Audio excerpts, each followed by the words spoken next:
So good afternoon. आज हम लोग पढ़ने वाले हैं पैराथायरॉइड ग्लैंड। तो let us start.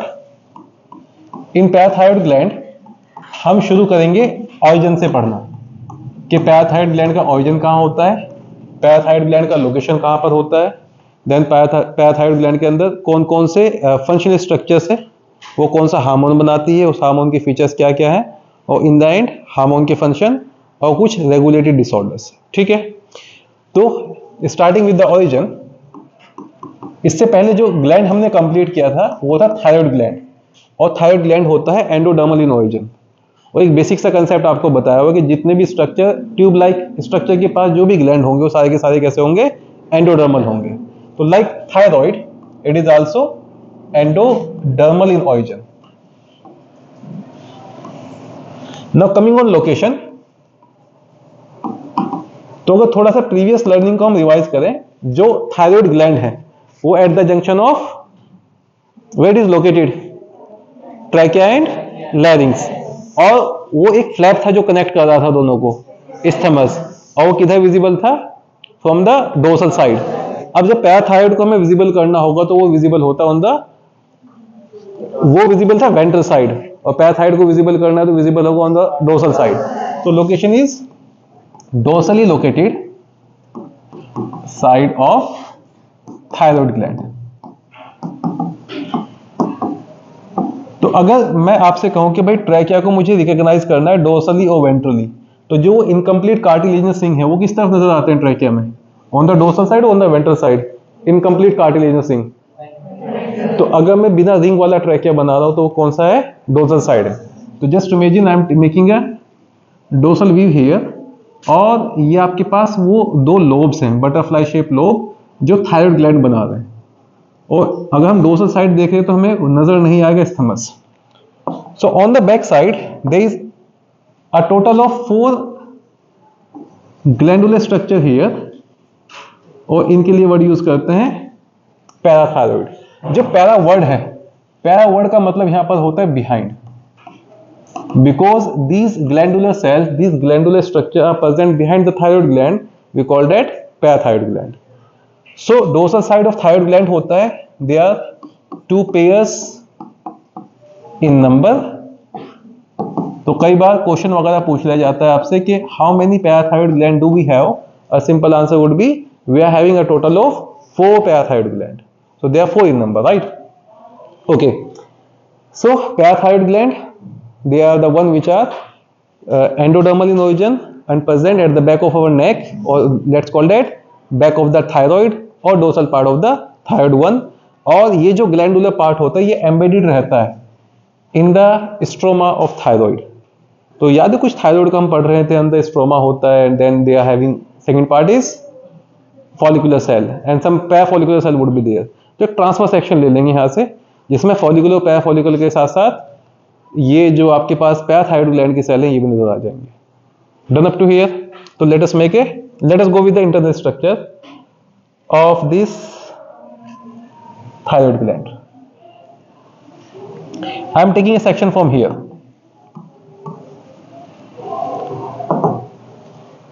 Late me take a section from here. तो जब इंटरनल स्ट्रक्चर पे जाते हैं, internally there are 2 type of secretory cells or glandular cells, so 2 type of cells are present, of cells are present। any idea किसी को कौन कौन सी cell होती हैं पैराथायरॉइड ग्लैंड में? थायराइड के अंदर पढ़े थे हमने, there are some follicular cell and parafollicular cell। ऐसे ही जब हम पैराथायरॉइड की बात करेंगे, जो सबसे ज्यादा होती है नंबर में, उनको चीफ सेल कहते हो, प्रिंसिपल सेल कहते हैं। तो प्रिंसिपल सेल और let's call it chief cells. और जो सेकंड सेल है, जिनका फंक्शन तो अभी वेल नोन नहीं है, वो सिकेशन वगैरह नहीं करती है, पर जब हम स्ट्रेनिंग वगैरह करते हैं तो स्ट्रेन को रिटेन कर लेती हैं, उनका नाम होता है ऑक्सीफिल सेल। तो internally there are 2 type of cell present in the parathyroid gland, one is oxyphil cell and second is chief cell और प्रिंसिपल सेल। और जो चीफ सेल और प्रिंसिपल सेल है, these are the one which are secretory in nature. और अगर आपके पास कोई histological tissue है उसको आप रिकॉग्नाइज करने की कोशिश कर रहे हैं तो एक्सोफिल सेल एंड स्ट्रेनिंग वहां पे काम आ जाती है, खूब सारे स्ट्रेन को रिटेन कर लेती है। बाकी functions are not well known. Question वगैरह मिलेगा तो non glandular cell present in the parathyroid are oxyphil cell. ठीक है यहां तक। नाउ ये चीफ सेल होती हैं, they are the one which are making a protein polypeptide और let's call it peptide hormone, जिसको हमें पढ़ना है इस टॉपिक में। They make a peptide hormone and this peptide hormone is PTH and PTH stand for parathyroid hormone. Please do not use the word calcitonin for it. And this hormone was first crystallized in pure form by Dr. Colip. इसका दूसरा नाम होता है Colip's hormone. So what we learn up to here कि at the back of our thyroid gland there are two pair of gland present, उनका नाम होता है पैराथायरॉइड। एंडोडर्मल होंगे ओरिजिन में, उनके पास दो तरह की सेल होती हैं। जो प्रिंसिपल सेल है वो हार्मोन वगैरह बनाती रहती है और जो भी ऑक्सीफिल सेल है वो हार्मोन वगैरह नहीं बनाती है। ठीक है यहाँ तक। और इवेंचुअली जो हार्मोन बनता है डेट्स ए पेप्टाइड। एक्चुअली जब इसके स्ट्रक्चर की बात करेंगे, एक सिंगल पॉलीपेप्टाइड होता है and that single polypeptide consists of about 84 amino acid। तो अलग अलग टेक्स्ट में आपको ना अलग अलग वर्ड मिल जाएंगे कि जब आप टेक्स्ट बुक पढ़ोगे तो लिखेगा it's a peptide hormone, that's true. दूसरी किताब में लिखा हुआ इट्स ए पॉलीपेप्टाइड और प्रोटीन इन नेचर।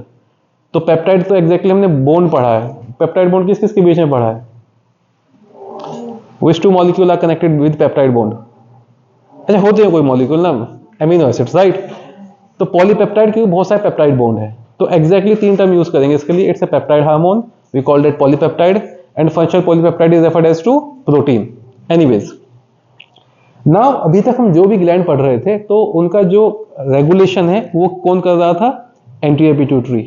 थायराइड ने जब हार्मोन बनाने शुरू किए तो एंटीरियर पिट्यूटरी से कौन सा हार्मोन आया था? TSH, right. जो पैराथायराइड होता है वो काम करता है ब्लड के कैल्शियम सर्कुलेटिंग लेवल के ऊपर, कि जैसे जैसे ब्लड कैल्शियम फ्लक्चुएट होता रहेगा वैसे वैसे इसका जो सिक्रेशन है वो ज्यादा होता रहेगा और कम होता रहेगा। तो मेनली जो पैराफॉलिकुलर सेल है they are stimulated bye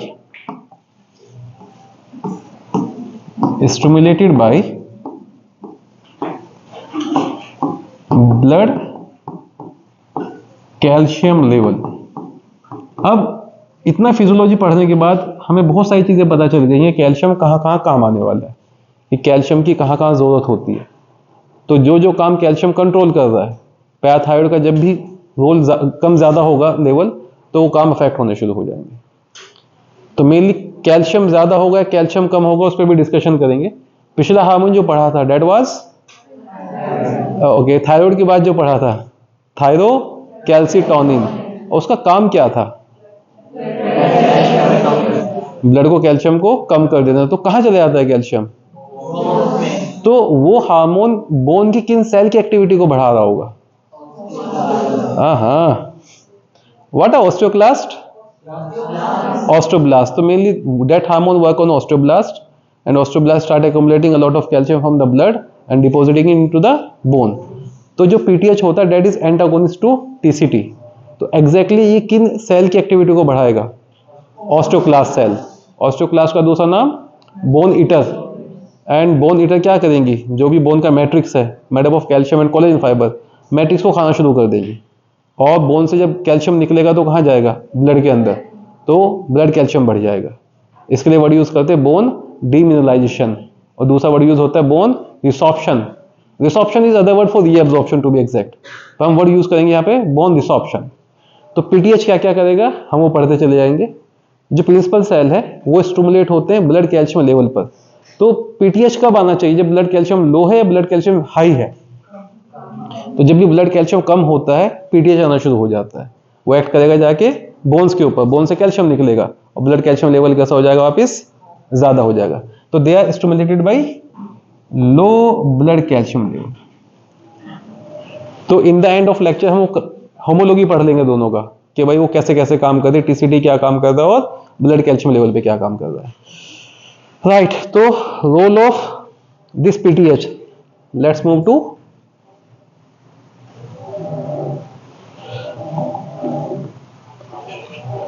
role of PTH. So ultimately the basic role that this path hormone act on osteoclast cell, or it stimulate activity of osteoclast cell. These osteoclast cell are bone eaters. तो eventually जो term हमें use रखनी है, bone resorption, और इसी के लिए word use करते हैं demineralisation. There is a phenomena in which we are going to eliminate thing, उसको रिसॉर्प्शन कह देते हैं। ये रीअब्जॉर्प्शन क्या पढ़ा था, eliminate thing from which part, filtrate and adding it to blood, तो रीअब्जॉर्प्शन हो गया था। तो एग्जैक्टली यहाँ पे भी कहाँ से एलिमिनेट कर रहे हैं, बोन से, और कहाँ ऐड कर रहे हैं, तो कैल्शियम रीअब्जॉर्प्शन पे लिखा है। तो रीअब्जॉर्प्शन इसलिए वर्ड यूज नहीं करते क्योंकि वो आपका पूरा का पूरा नेफ्रॉन के लिए। कैल्शियम कहाँ पे रीअब्जॉर्ब हो रहा है, PCD is the answer. Calcium resorption would be in bone. ठीक है यहां तक, right. So in nutshell it is hypocalcemic और hypercalcemic in nature.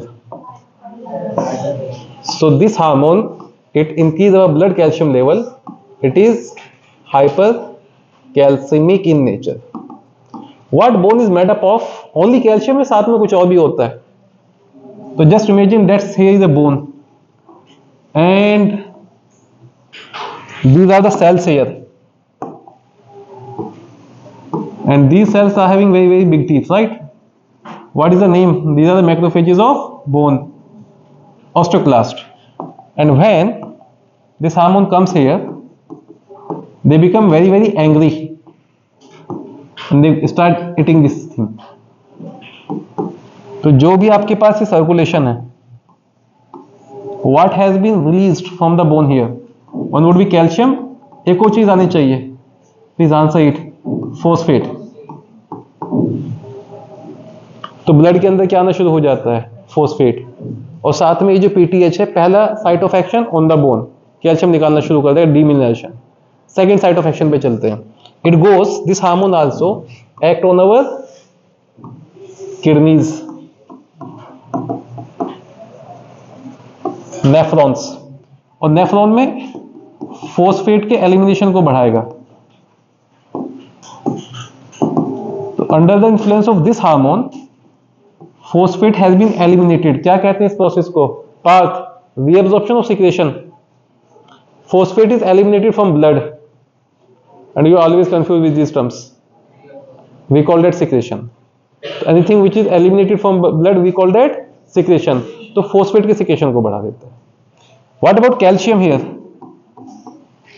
Calcium reabsorb होना चाहिए पीटीएच में या फिर सिक्रेट होना चाहिए, रीअब्जॉर्ब। ब्लड कैल्शियम लेवल कैसा करना है, ज्यादा, तो कंजर्वेशन ऑफ कैल्शियम करता रहता है।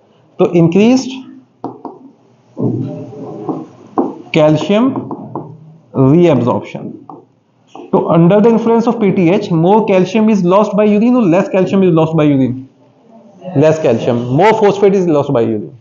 तो जब हम हाइपरकैल्सेमिक लिखते हैं, अगर फोस्फेट के टर्म में लिखे टर्म, तो इट इज हाइपरफॉस्फेटेमिक और हाइपोफॉस्फेटेमिक। हाइपोफॉस्फेटेमिक, it increase our blood calcium level but decrease phosphatemic. Even it also regulate the concentration of magnesium in our blood. तो अभी हम वो जिक्र नहीं कर रहे हैं, अभी we are very focused on calcium. Why only on calcium? Which is the most abundant mineral of our body? Human body में सबसे abundant mineral answer is calcium. How much calcium is present in blood and how much is deposited in the bones? Almost 99% is deposited in the bones and only 1% is present in blood. What is normal calcium blood level per dl of blood? You know the level of glucose, na? It's 12 mg per 100 ml of dl of blood. Anyways, so by its action, PTH is hypercalcemic in nature and hypophosphatemic in nature. It act on bone, bone eater cell are activated and a lot of calcium has been lost from the bone. और साथ साथ कौन काम कर रहा होगा? TCT काम कर रहा होगा। एंड टीसीटी क्या करेगा? दूसरा काम। तो एक वर्ड यूज करते हैं रीमाउल्डिंग of bone.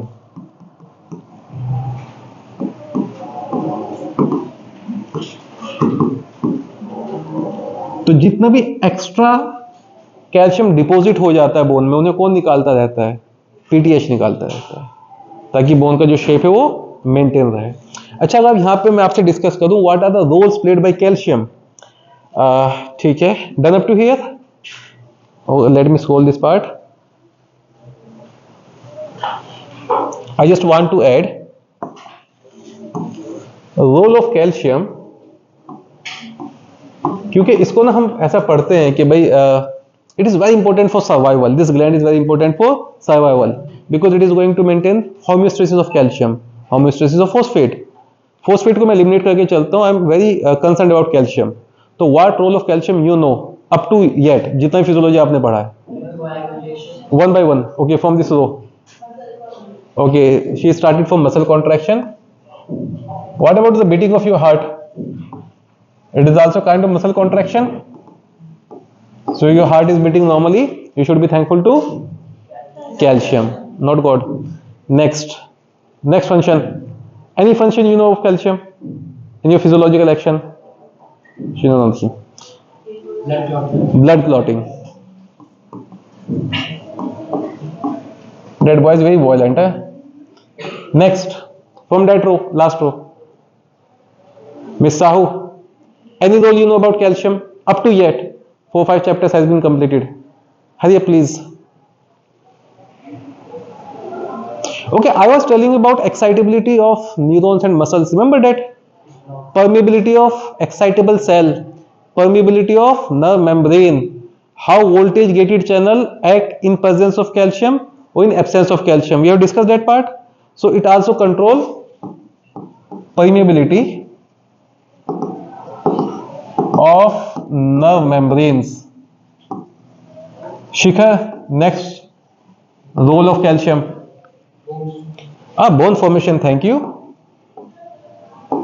Next, Priya, your contribution. Hurry up. Nothing. Anybody else? In class 12 you will learn fertilization cannot take place without calcium. Even for the fertilization of ovum, in order to complete that meiosis 2 part, calcium is required. Fertilization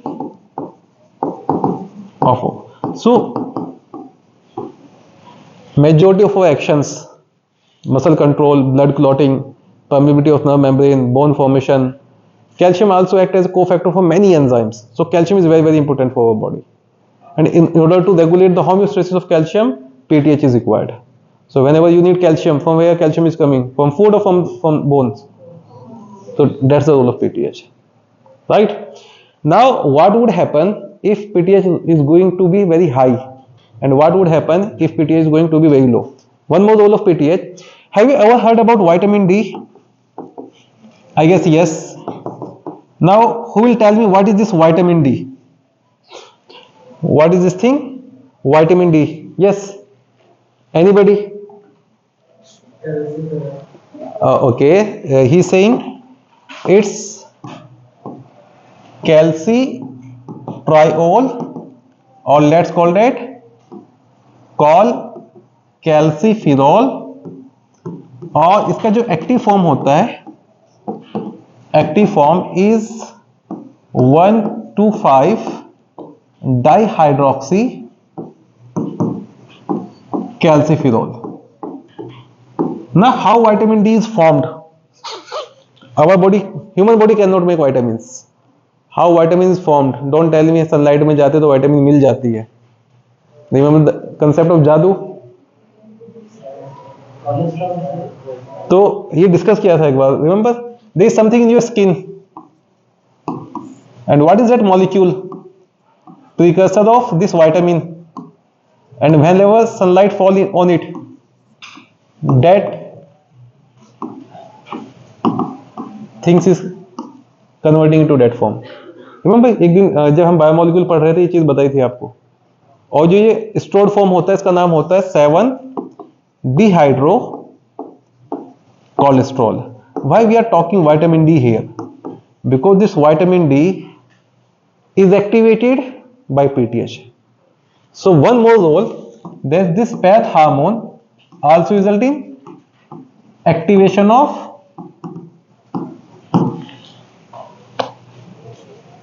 vitamin D. What is the role of vitamin D? Vitamin D also work like PTH or it is antagonist in nature? Come on. Vitamin D also work like PTH or it is antagonist in nature? Antagonist in nature. So if PTH keep on working, so all the calcium would be present in blood. So in order to make that homeostasis, PTH also activate vitamin D. So first site of PTH is our bones, second is kidney. There is one more organ where we have receptors of PTH. PTH also act on our intestines or small intestines, which is the major site of absorption of food. अब ये absorption को बढ़ा देगा कम कर देगा? So increased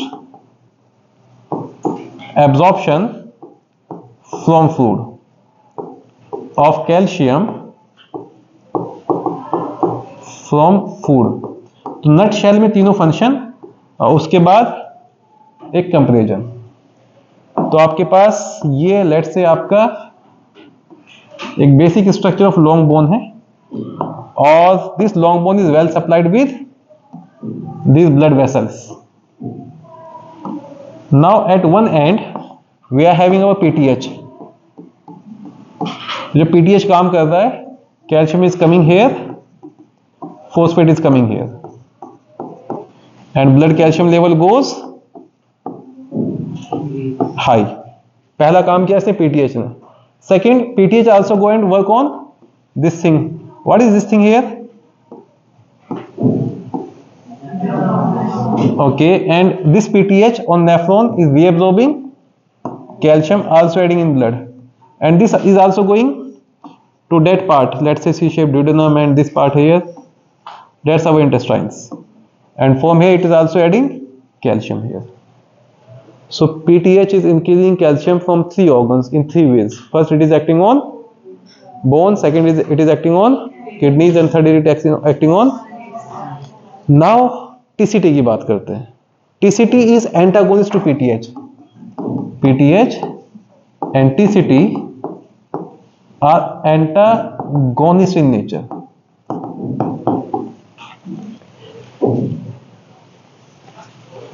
Yes, that question goes to Miss Jia. What is the source of TCT? Who make TCT? We all make TCT. Which cell in our body make TCT? You are not audible. Answer is parafollicular cell of thyroid gland. What is the other name of those cells? C cell, remember? And TCT come. TCT किन cell की activity को बढ़ाता होगा? आपने भी बताया था osteoblast, और किन की कम करता होगा? Osteoclast. And lot of calcium is going there. तो आपसे ना सवाल पूछा जाएगा, homeostasis of calcium is maintained by two hormone, one is TCT, second is PTH. एक कैल्शियम लेवल को ज्यादा करता है, दूसरा कैल्शियम लेवल को कम करता है. ठीक है, अब पढ़ते हैं डिसऑर्डर्स. अगर सिक्रेशन ज्यादा हो जाए तो क्या होगा और सिक्रेशन कम हो जाए तो क्या होगा? केशव आप खड़े हो जाओ, अगर प्लीज गेट अप. किसी को अगर एंटीरियर पिट्यूटरी ग्लैंड के अंदर ट्यूमर हो गया है तो किसकी एक्टिविटी ज्यादा होगी, PTH की या TCT की? एंटीरियर पिट्यूटरी ग्लैंड ट्यूमर है किसी को तो किसकी एक्टिविटी ज्यादा हो गई होगी, PTH की या TCT की? आंसर इस किसी की भी नहीं होगी, because there is no hormone coming from anterior pituitary which control the activity of follicular cell, parafollicular cell और प्रिंसिपल सेल. ये शुरुआत यहीं से की थी हमने. ठीक है, have a seat. Done up to here. फटाफट दो कंडीशन पढ़ लेते हैं. अगर सिक्रेशन ज्यादा होगा तो क्या होगा, सिक्रेशन कम होगा तो क्या होगा? Hypoparathyroidism and हाइपरपैराथायरिडिज्म.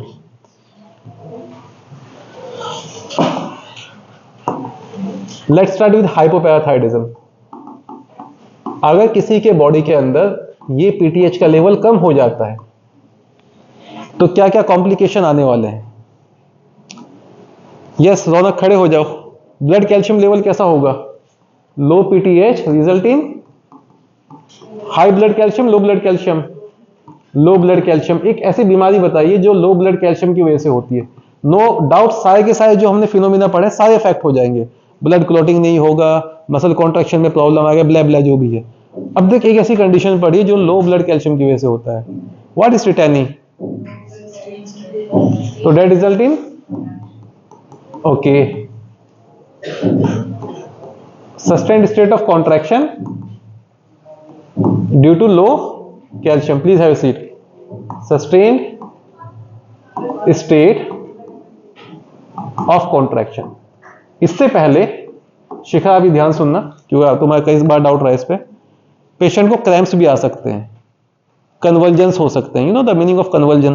Tetani is a condition, low PTH also result in cramps, also result in convulsions. A very sudden involuntary movement. This is something which we call epilepsy. मिर्गी का दौरा।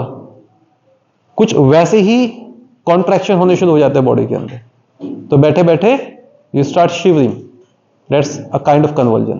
तो जो भी सडन इनवॉलंटरी रैपिड मूवमेंट होने शुरू हो जाते हैं, that's a sign of low PTH. Cramps low PTH, tetany low PTH. तो what problem you are facing? Low calcium level. अब केस नंबर 2 पढ़ते हैं। अगर ये ज्यादा हो जाए, बाकी जितने फंक्शन पढ़े सारे के सारे अफेक्ट हो जाएंगे। Excitability of muscle cell would be increased और decreased? Increased. Hyper excitability of muscle cell and nerve cell. Irritability बढ़ जाएगी, जो भी नर्वसनेस है वो सब बढ़ते चले जाएंगे। ये बहुत डिस्कशन हो चुका है पहले। Next, what would happen if there is hypersecretion? So those cells which are phagocytotic in nature, they are super active and they start eating and bone become porous. तो ऐसे कोई कंडीशन जिसमें बोन पोरस हो जाती है, your blood is full of calcium, osteoporosis. तो hypersecretion can result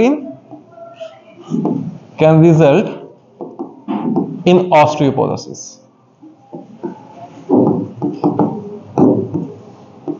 So in our previous lectures we have discussed one cause of osteoporosis which is very common in old age. What is that cause? Low level of estrogen. Second cause could be high level of PTH. Okay, there is one more condition which we call the condition is that there was a normal bone here. Let's say that's the person's normal bone and he is suffering from high PTH. So a lot of calcium is going outside from here. There are cavities which are formed inside the bone, inside the matrix. There are air-filled cavities which are formed. Air-filled cavity किसके अंदर होती है? You better know it should be present in birds. याद है उनकी pneumatic bone पढ़े थे बचपन में। Anyways, ये जो air-filled cavity है, they are not refilled by calcium, they are filled by fibers. तो जो बोन का मैट्रिक्स है वो कुछ ऐसा हो जाता है, उसके अंदर कैविटीज आ गई थी, उसके अंदर खूब सारे फाइबर्स आ गए हैं। इस कंडीशन को नाम देते हैं ऑस्टियाइटिस फिब्रोसा सिस्टिका। तो ऑस्टियाइटिस वर्ड के लिए क्या यूज करना चाहिए? It is inflammation of which organ? Bones. Fibrosa cystica, cystica cyst, this looks like cyst. तो कई बार ना क्वेश्चन में थोड़े से वो दूसरे टर्म लिख देते हैं कि ठीक है osteoporosis you better know, but अगर ऑस्टियाइटिस फिब्रोसा सिस्टिका लिखा है तो वो भी किसके रिलेशन में है? That is also a condition of high PTH. And there is one more. What about your kidneys? If you are having high PTH, you will be having high calcium or low calcium? Come on, high calcium. And what stones are made up of? Calcium oxalate. So one of the common cause of kidney stone could be high level of PTH. Even high PTH can result in kidney stones. Now a quick revision of 2 minutes, then we are going to pack up this lecture. So आज हमने पढ़ना शुरू किया, okay बाद में लिख लेना। Just आज पढ़ा हमने parathyroid gland. The total number of parathyroid glands are 4 in number. They are present at the back side of thyroid, endodermal region. The secretory cells are referred as principal cell, and they make a hormone. The name of hormone is PTH. It's a peptide hormone. Other name is Collips hormone. And PTH main site of action is on bones. It also acts on our kidneys. It also acts on our intestine. On bone, it activates with cell osteoclast and undergo bone demineralization or bone resorption. So blood calcium level goes up, and with calcium phosphate level also goes up. So we call that it is increasing the calcium level. Okay, one more thing. PTH is doing two things. ये phosphate को लेके आ रहा है bone से और phosphate को eliminate भी निकाल रहा है, कर रहा है ब्लड से, वाया किडनीज. जो रेट ऑफ सिक्रेशन है, it is far far higher than rate of elimination from bone. तो इवेंचुअली जो लेवल ऑफ फोस्फेट वो कैसा हो जाता है, कम हो जाता है. आई रिपीट इट अगेन, अगर दोनों रेट बराबर होता कि जितना बोन से निकल रहा है उतना ही सिक्रेट भी होता है, तो net change in the calcium level of blood कितना रह जाता, जीरो. ऑलमोस्ट वैसे ही रहता जितना पहले था. पर जो निकल रहा है bone say that is slower, और जो एलिमिनेट हो रहा है that is very very faster. तो eventually there is loss of phosphate from the blood. तो under PTH the phosphate level of blood goes low. It is hypophosphatic in nature. And if you are having hyposecretion of PTH, that condition is known as tetany. And if you are having a hypersecretion of PTH, that condition is known as osteoporosis, osteitis fibrosa cystica, or that's called the kidney stone. तो अभी हमारे जो gland complete हुए हैं, first we have discuss 3 glands present in head and 2 glands present in neck. In the next lecture, we will be discussing about the gland present in the front of chest, let's call that thymus. So this is all for today. Thank you so much. Class is over.